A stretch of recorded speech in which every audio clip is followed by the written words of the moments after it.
Here we are, January 11th, Ryan Ray alongside Chris Fenton, Feed the Dragon podcast live show. You can find at Ryan Ray Sr. or we tweet out through at the Dragon Feeder on Twitter, so you can find us there on Periscope.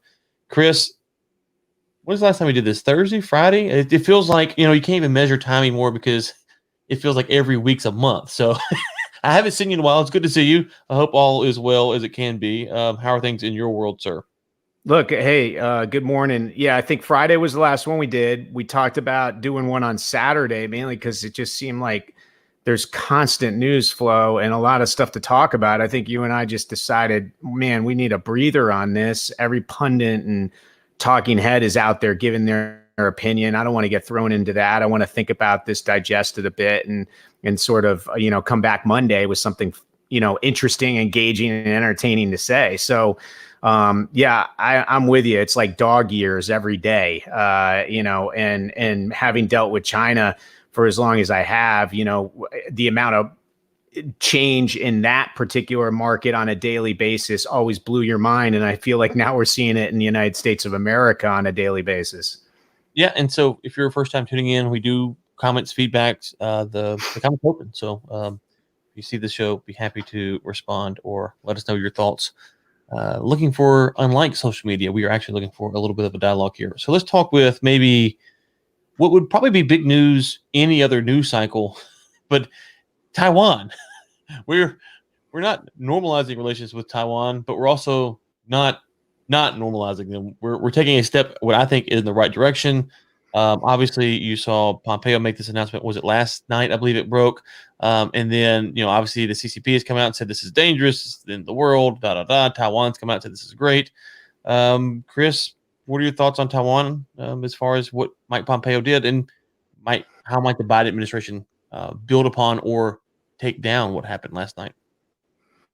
Yeah, I think, well, I sort of want to backtrack on the Taiwan thing just so anybody listening or watching understands that I actually sort of fell into understanding a little bit about Taiwan myself. I really didn't know much about the interaction between the United States and Taiwan until roughly about 2015, 2016.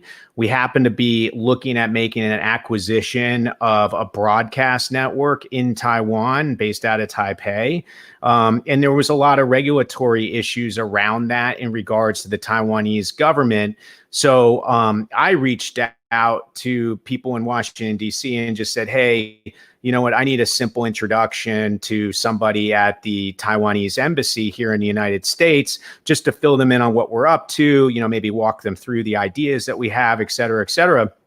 And what I found out, and maybe I'm an idiot, maybe everybody else knows this, but I didn't, and this is only 5 years ago, there are no embassies for Taiwan, right? Like I always, Hong Kong in my head always seemed like something different. It was a weird part of maybe China, maybe not. It's a city that's free and had British influence and all that kind of stuff. It never really felt like a separate country to me in certain aspects. But Taiwan to me always felt like, oh, that's just a separate country. I mean, even with all the interaction I had with China, I never thought once that the United States of America didn't behave towards Taiwan as it was a separate country.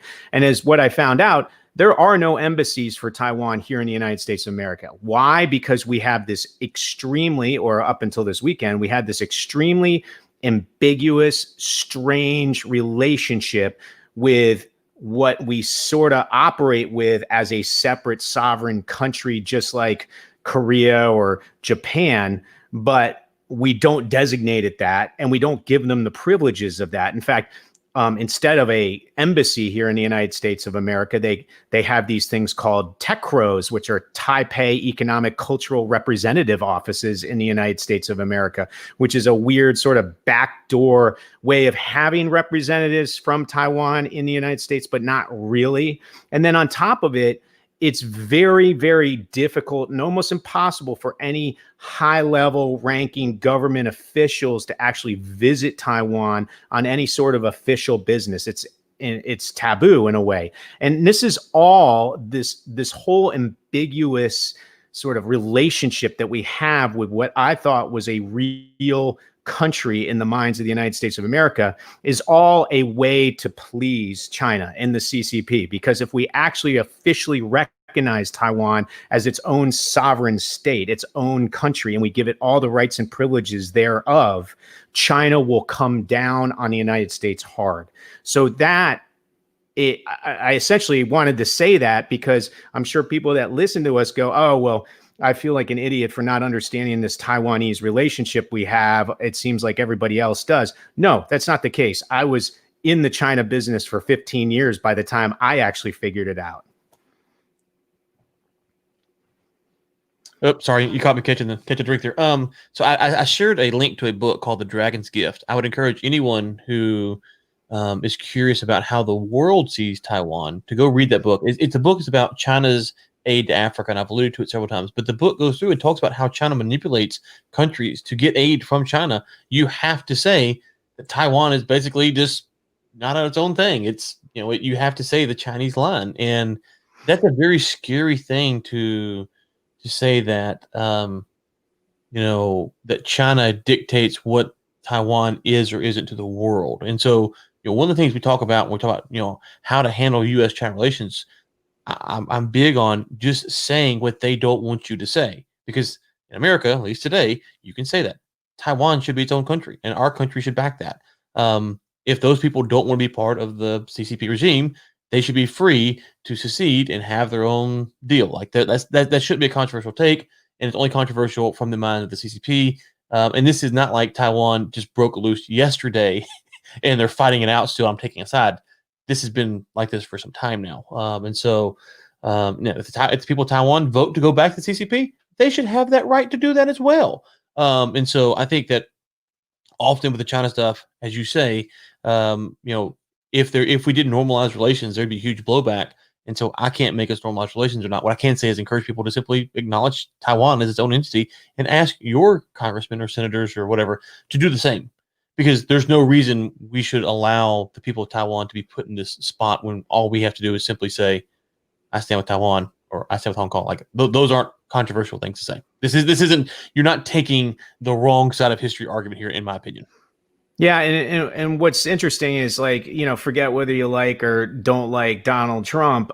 He actually did once again sort of ring the alarm bell to the masses of people here that might not have been paying attention to Taiwan in regards to the controversy he created by calling the president-elect Tsai when she won the election in Taiwan to congratulate her. And China, the CCP, went ballistic on the fact that President Trump actually acknowledged that as an election of some sort of sovereign state that had nothing to do with China. So that was one of them. Then on top of it, you start to see news reports over and over again of, like, say, Marriott Resorts having to take Taiwan off of their webpage as a certain destination of some of their properties, or various airlines that offer flights to Taiwan versus flights to China in the city of Taipei, or various other, essentially references to Taiwan. For instance, like in the latest Top Gun movie that comes out this year, where they actually have the Taiwanese flag on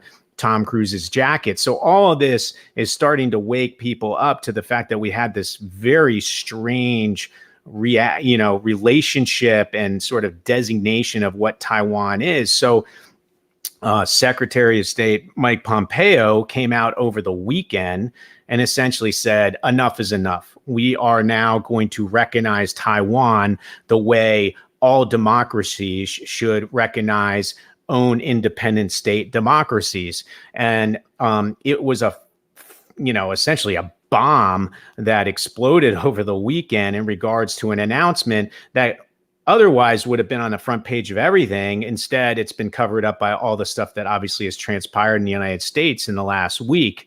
But it's going to be really interesting. I get asked quite a bit what I think President Biden and the new administration is going to do about this designation. Are they going to backtrack it? And my feeling is like, I think in a perfect world, they probably didn't want to create this bat to a hornet's nest right at the beginning of their first term, and probably wished that Pompeo didn't do such a thing.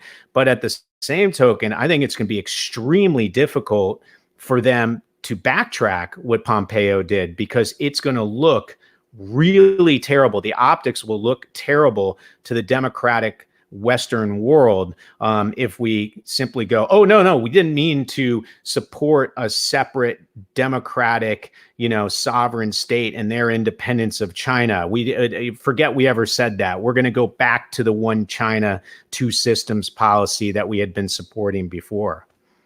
I think you're dead on. And this is one of my biggest criticisms of the Trump administration is there are simple things you can do that puts your opponents, and in this case, you're doing the right thing. There's simple things you can do that put your opponents in a bad spot. And they're just very simple things. You don't have to make a big grandiose 400 tweet thread or they're just simple things like this. The Biden administration now, if they come and they change it, then they will be standing with the CCP. There's just no other way to spin that. And the whole rhetoric, I keep pounding this home because it's important. People told us that Biden was the one who was going to build a coalition and stand up to China.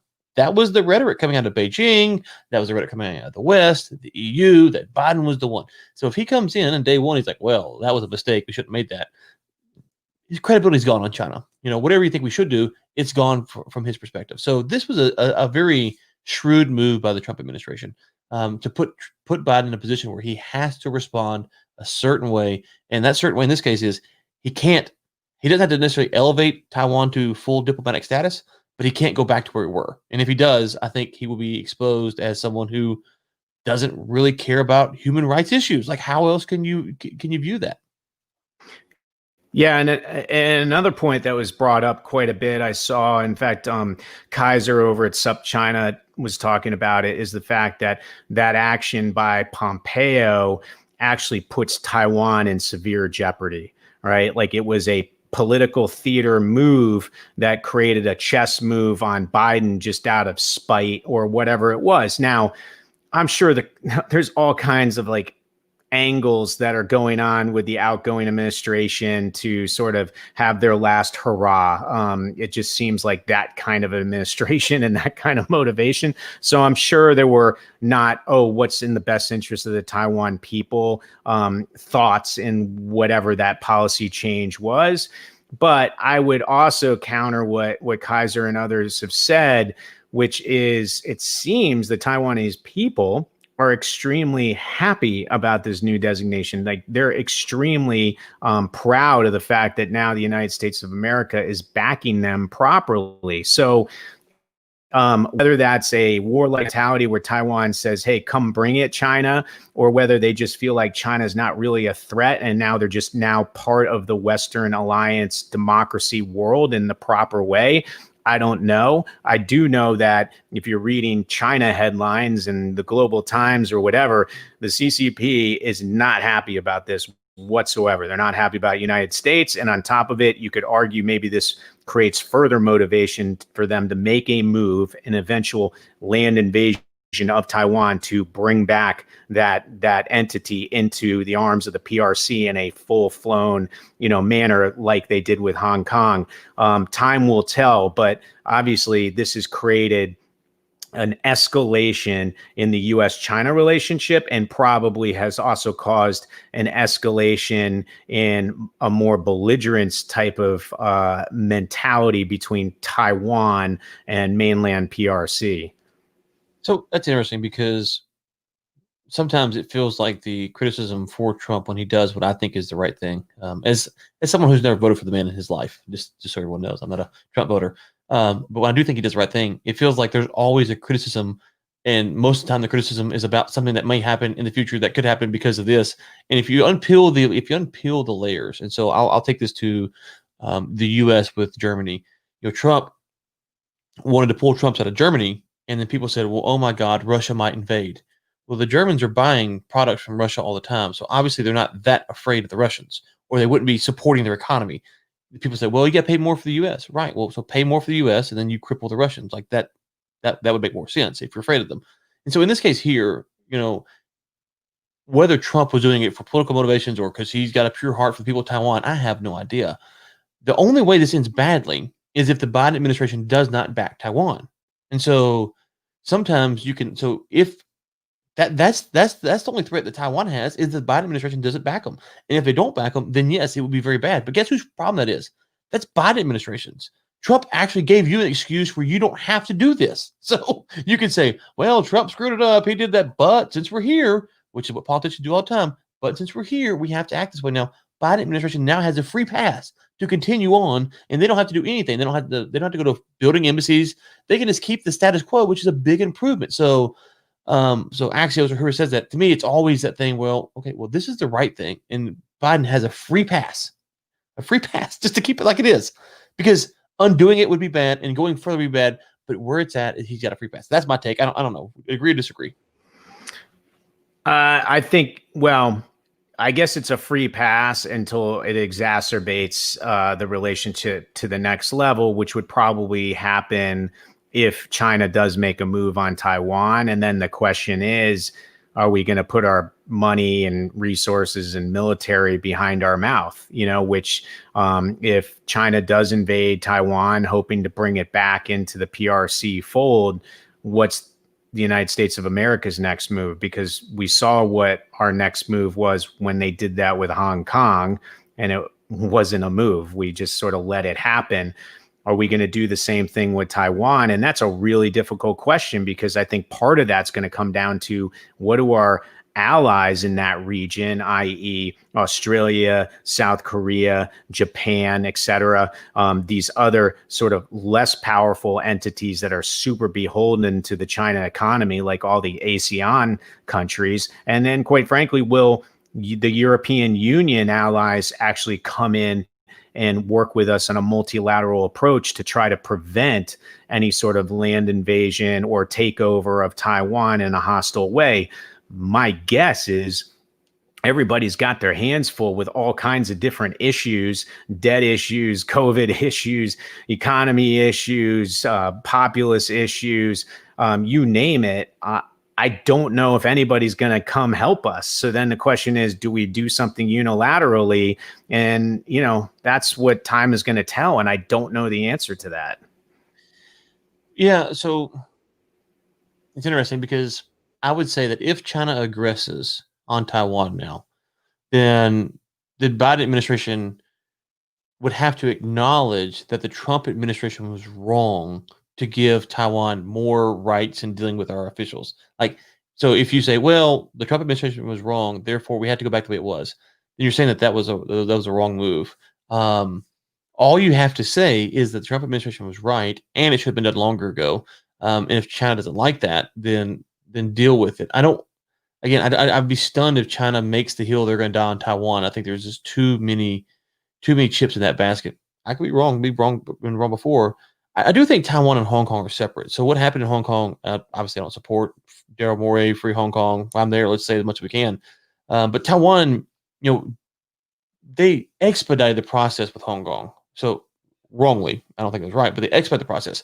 Taiwan is a separate thing altogether. They're trying to reclaim it. It's more imperial type mindset. Now that they argue it's theirs and it should be, but whatever. But to me, there's no case for Taiwan. Hong Kong, it's wrong and it's terrible. It's a human rights violation. I'm fine with all that, but they just expedited what was going to happen anyways. Would you agree with that? Parse it differently? How would you parse those out? Yeah, well, I think the Hong Kong situation, obviously, there was a handover back to China that was supposed to take place 27 years from now. So number one is they broke the deal there. Number two is, I think, rightly or wrongly or ignorantly, the Western alliance just assumed a turnover to China over the course of 50 years would be a turnover to yet another Western form of democracy, not a stronger totalitarian communist regime, which it is today and seems to be progressing even harder core over the passage of time. I think everybody assumed we were going to win over China to our form of government and Hong Kong would remain status quo. Now we see the opposite.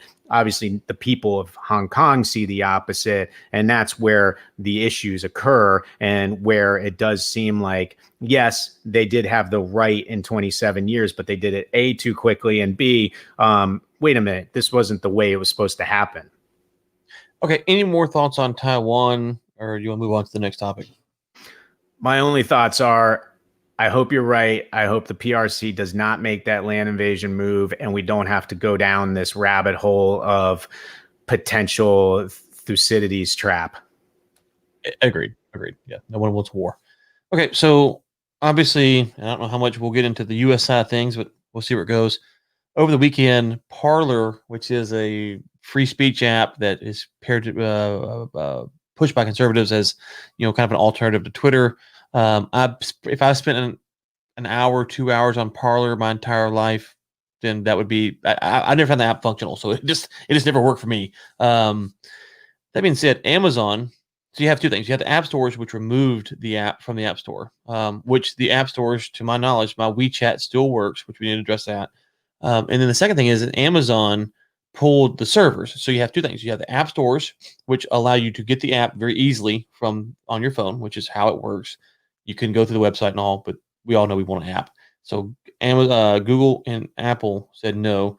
And then Amazon, which runs the servers to Parler, said no mas.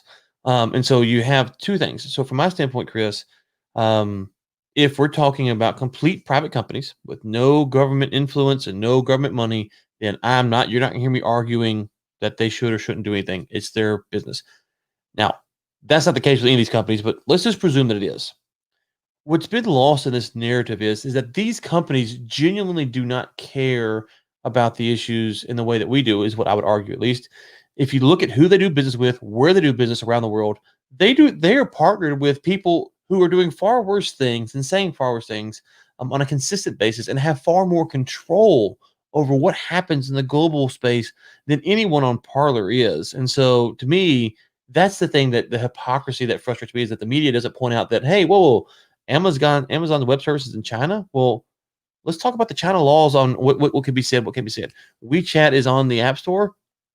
I think we brought this up last time. Bill Bishop pointing out that the Washington Post just now learns that WeChat is a controlled propaganda piece by the CCP. So if we want to say they're completely private, they're completely autonomous, we can pretend they are, they're not. Let's just pretend they are. But let's not pretend that they actually care about these things. And that, to me, is what's frustrated, that they really care about speech. They really care about violence. They don't, because they work with people who they show that they don't care about those things. So that's kind of my general take. Agree, disagree? I'm curious your thoughts. No, well, first of all, it's a little concerning that, in a way, I feel like we can't really freely talk about this as much as we want to, for fear of being canceled for maybe being slightly off the mainstream narrative, or maybe upsetting Twitter or some of these social media platforms. That concerns me just in general, because I'm a nonpartisan guy and I don't see this in a political kind of way. But put that aside,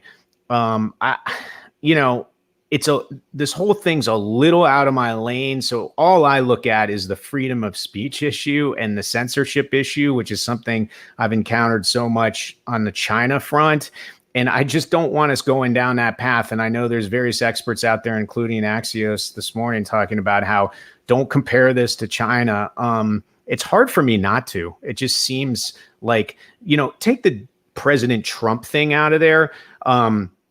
There's a lot of other people that have been silenced on Twitter and silenced on Parler and silenced on various other platforms that may be just simply guilty by association. There are people that will go, say, for instance, to a PETA rally, mainly because they're big fans of whatever the actress is that is, their rallying support, and may not even care what PETA is. And I'm not saying PETA is bad or good, but I'm just saying people will go to certain rallies or protests, not because of whatever the cause is, but maybe for some other, reasons. So I just don't know if we pile all those people in to that one scene. And then on top of that, extrapolate all those people to all the others that have been talking about it on Parler and say all of them need to be canceled or shut down. It just, I don't know where you end, right? Like, what is the standard in regards to silencing people? There was a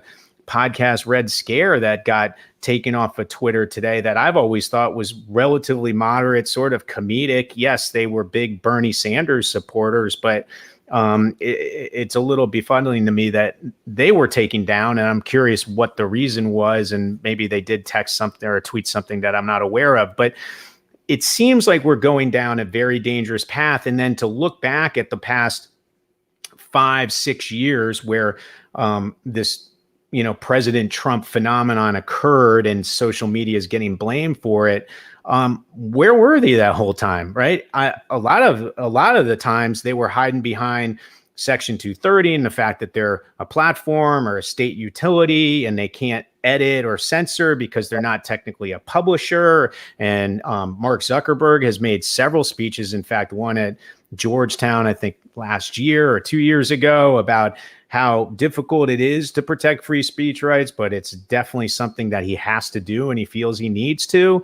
It just seems crazy that now all of a sudden we've decided, oh, this is what needs to be done across the board. And then on top of it, it's hard for me not to think of agendas, right? Like there's been a lot of talk about breaking up some of these big tech companies, a lot of talk about starting to really regulate them the way like a broadcast network is or a cable network is or newspapers are or whatever it is. And now these C-suite executives are seeing a fully democratic controlled government, which is normally the kind of government that does want to put in more, regulation and more anti-monopoly breakup, type of agenda initiatives. And it seems almost like, and we talk about Jack Ma, it almost seems like they're going, oh, wait, I'm bringing an apple a day now. Here's your apple a day. Please stay off of us, right? Like there's just so much conflict of interest here. There's a lot of rabbit hole that this could go the wrong way. There's a lot of stuff that seems like it could be anti-American. It could be anti-free speech. It could be anti-censorship. Like I'm still trying to digest it. I'm pretty vocal about it on my social media. Like I don't know the right or wrong answer, but it doesn't seem like this is going the right direction to me. Yeah. So one of the things that I thought about is if you look at the opioid crisis, that was in 2018, 2019, during that time period, Big Pharma was, we were told, is, the enemy of the people, basically. Like they are, a bunch of Satan worshipers in there, and I'm using hyperbole, but they're bad people, and, we should go after them. Then when COVID came, all of that talk was pushed to the side because now we've got the COVID vaccine. And whatever you think about COVID vaccine, about the opioid crisis, I'm just simply saying, go look at the reporting. The reporting went from Big Pharma is terrible, they're the ones killing our children, to we've got to take the vaccine, let's pat Big Pharma on the back. And that happened. Now, is there people who stayed true to their points? Sure. I'm not saying that either narrative is right or wrong. It just flipped. And the fact that people aren't questioning big tech. So just because you think that it's right or you don't want Parler to exist doesn't mean that you shouldn't question the motivation behind the tech companies. And that's what I'm getting to is, why are we not questioning, wait, you got 230, what's going on here? You let Chinese propaganda on there. What's the difference? Why are these the questions I've been asking? And one of the things I suggested, Chris, was Jack Dorsey, Mark Zuckerberg, they probably don't have Trump's cell phone number, but they could have called the president up, said, Mr. President, listen, here's what we're seeing. We're seeing whatever it is that they're seeing. I don't know. I'm not even going to pretend to know. Mr. We are genuinely concerned. I'm giving Zuckerberg and Dorsey the benefit of the doubt here. They're genuinely concerned. They're not just hacks. We are genuinely concerned. Please, please, please, please. We do not want to kick you off our platform, but if you keep saying that the election was stolen or this or that, it's your right, Mr. President, to say that. But we are seeing when you say this is what we see the response to. If you keep doing that, we will remove you. And put that out there very nicely, very respectfully. And then if Trump comes back out and says, screw you guys, I'm going to do whatever. And I'm making up a hypothetical here, so I don't have all the words. Then Twitter could say, listen, we talked to the president personally. We asked him. This is what we told him. We said that when you do this is what we see. And we're just kind of concerned right now. We want to take it down a notch. And I think a lot more people would be sympathetic to Twitter then, going, well, good God, they reached out to Trump. They asked him nicely to tone it down. But to come in with a fell swoop, take him off, a lot of supporters off, and then to block or to delete posts from the official POTUS account too. What's the motivation? Is there better practices? Can you handle things better? Those are the questions that don't get asked. And to me, that's a concern, because when you look at Amazon or Apple makes phones in China, right? They're not concerned about human rights initiatives like they want you to believe. They want you to buy this nice fancy iPhone, and they don't want you to ask about where the parts came from. And so that's, to me, if I think about the big pharma, how the narrative went from big pharma is bad to big pharma is good. Same thing here. Tech companies, are they good or bad? I don't know. Let's ask the question. Why are they doing it? Who are they working with? Are they consistent? And, to your point earlier about Taiwan with the hotels, right? You've seen large multinational companies that will kowtow at the slightest pressure because they want the Chinese money. And I'm not, just to be clear, I'm not criticizing them for that. Just be honest about it. Just say, listen, we want this Chinese money, man. Okay, I can at least respect the honesty there. It's the hypocrisy that I can't stand, which is, we're really about these things when you see their actions in other areas aren't. And so I'm rambling, so I'm going to stop with this, Chris. The other thing I want to just kind of put out there is, I posted an opinion piece on my newsletter Saturday. It wasn't my words; it was someone else's words. And my opinion column is open for anyone who's a paying member, basically, to publish what they want to publish. And so if someone took me up on it, I published their opinion piece. I got an email from someone I know. It was like, I can't believe you published this, da da da. And this person works for the mainstream media. And I sit there thinking, okay, I know this person a little bit, but we've gotten to the point, and this is on a personal level, that we don't even allow ourselves to talk to each other. And that's really the scary thing, is that, if Chris says something offensive, I can't call Chris and be like, or I think it's offensive. Chris, what do you mean? Why'd you say that? Why'd you do this? Help me understand what's going on here. Like, are we at the point in our country where even people and respect, you can't talk to? And if we're at that point, then we're, the ship's already sailed, if you will. Yeah, I mean, look, a couple things, and we can wrap it up. One is, you said it a couple times, just the ability to talk to each other. I mean, the fact that, Dorsey and I know Zuckerberg's been to the White House. I mean, why can't they talk about the fact that there are these issues and bring up the fact that, hey, by the way, I'm getting a lot of pressure to shut you off of Facebook, or getting a lot of pressure to shut you off Twitter. I'm defending the right to free speech, or whatever it is. Mr. President, can you figure out a way to sort of mitigate what's going on? So that's number one. There's just not dialogue. There's not open dialogue. Number two is, you bring up this thing where, you publish something and it offends someone. What happened to the day and age where we can have constructive conversation about things that we don't agree with people on, and not feel offended that somebody doesn't agree with you on something? Now, if you're an ethnic minority, or, an ethnic minority calls somebody that's not, whatever terrible defamatory term, you can be offended. Or if you say something wrong to somebody of the opposite sex or whatever, that's offensive. That's not a point of view. That's not an opinion.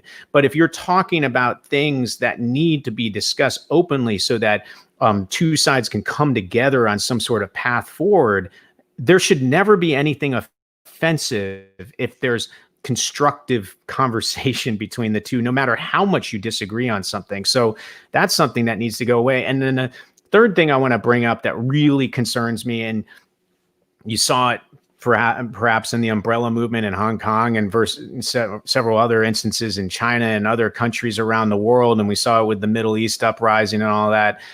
Just because you silence people's platforms, like the things that they're interacting with others on, doesn't mean you made the whole problem go away. In fact, it's only going to make them more steadfast in their resolve, and it's going to make them more radical. And on top of it, and by the way, some of these people are definitely not radical, and some are definitely radical and extreme and dangerous, right? So I don't know if we have some magic wand that knows exactly who the bad people are, right?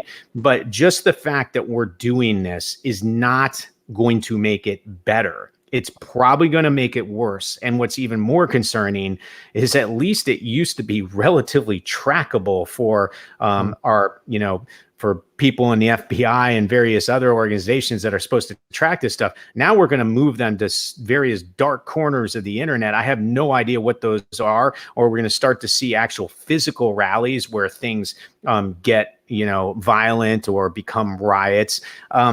We just kiboshed like a symptom of a cold, and now another symptom is going to pop up, and maybe many more. And that's where I'm nervous about it as an American. So I hope we can come together on this and figure out the best path forward. I'm really nervous that a pendulum swing went way too far over the last 5 days, and I'm hoping it moderates once we sort of collect our thoughts and think about this rationally. Agreed. And I'll wrap my portion up with this. What I told this person was the opinion piece I posted, whether I agree with it or not, it's an opinion piece, which is what all media people post. They post other people's opinions. That's part of the business. The person who authored it, I know, and I whether I agree with his conclusions or not, I know he's being honest. And, when you watch someone like Lindsey Graham or Ted Cruz or Donald Trump or Nancy Pelosi, insert your politician here. Ryan Ray is saying, insert your favorite politician here. They are trying, in my opinion, trying to determine where the wind's blowing. So I don't think that when they're speaking honestly. Now, Chris may agree. I'm not speaking for anyone else but me. So when they were speaking, I don't take Lindsey Graham turning on Trump as he really believes that. I think he thinks that that's how he stays in election. I don't think Ted Cruz thought a lot of stuff he thinks. I don't think Pelosi. I don't think any of them believe what they say. They want to win an election. They want your votes. That's my opinion. I could be wrong. However, the person who wrote the opinion piece, I know him. I know he actually believes what he says. I can engage that person in a debate and discussion because they actually believe it. So we can make points. I can hear why he thinks that. He can nuance it. We have gotten to a society where we think that Washington, D.C. is feeding us real heartfelt, honest belief stuff. And I don't believe that. And I think that is something that we have to realize, that what we hear from D.C. is more about pushing you here, pulling you there, getting a vote here, whatever. And that is dangerous for me because then you project that onto people that you know and you like and you respect. And I can engage those people. I can't engage Pelosi. I can't engage Schumer, any of those people, Trump. I can't engage them. I can engage people I can. And so if they're being honest, intellectually honest, then I will engage them. And that's because that's important to me. So I'll wrap up that, Chris. I'll let you get the final word. Well said. The right to free speech, the right to have dialogue that's constructive, thoughtful, no matter how much you differ in opinions, is 100% an American right. What we saw in storming the Capitol, trespassing, damaging property that's all of ours as a collective, citizenry of the United States of America, the violence that happened, the threats, all that stuff, that's criminal activity that should not be protected. In fact, it should be fully prosecuted. But the right to free speech, not being censored, is something that I feel is super beholden to being American. And I hope we figure out a way to balance the two and to make sure that we progress forward in a way that we don't see another repeat of Wednesday, yet we also protect the right of the First Amendment. Okay. And this show, if you're catching the end of the live stream or you're on Periscope or on Twitter, you see it, you go, I want to watch the whole show. It's on Apple, iTunes, Spotify, Google Play, all the major podcasts I think have accepted us. When you're early, it takes a few days to kind of get them on, but I think they're all there now. And if not, let us know. Shoot Chris or myself a DM, and we'll see what we can do to get it there. I know I keep getting emails from our podcast hosting that we've been added here and there. So I think we're everywhere we should be. But if not, you want to catch it on your particular app, let us know, and we'll do our best to make sure it's there. But you should be able to catch it, and that's the point. And so if you like the show, like the content, leave us a rating and review. We only accept 5 stars. That's kind of the rule here. We only accept 5 stars. You can say whatever you want as long as it's 5 stars. So that's the rule. You can call us buffoons and morons as long as you give us 5 stars. So also, this show is live. We try to do it on Periscope. That platform will be changing over the next few months. So we'll keep everyone knowing, up to speed on what's going on there. But that's not our doing. That's just what's happening with Twitter. But anyways, so you can follow at The Dragon Feeder or at Ryan Ray Sr. To catch the show live. We would love to hear from you. And with that, Chris, any final words before we get out of here today? No, that's it. Let's hope for a more calm week, maybe less news that we can talk about. Anyway, everybody, Godspeed. Thanks for tuning in.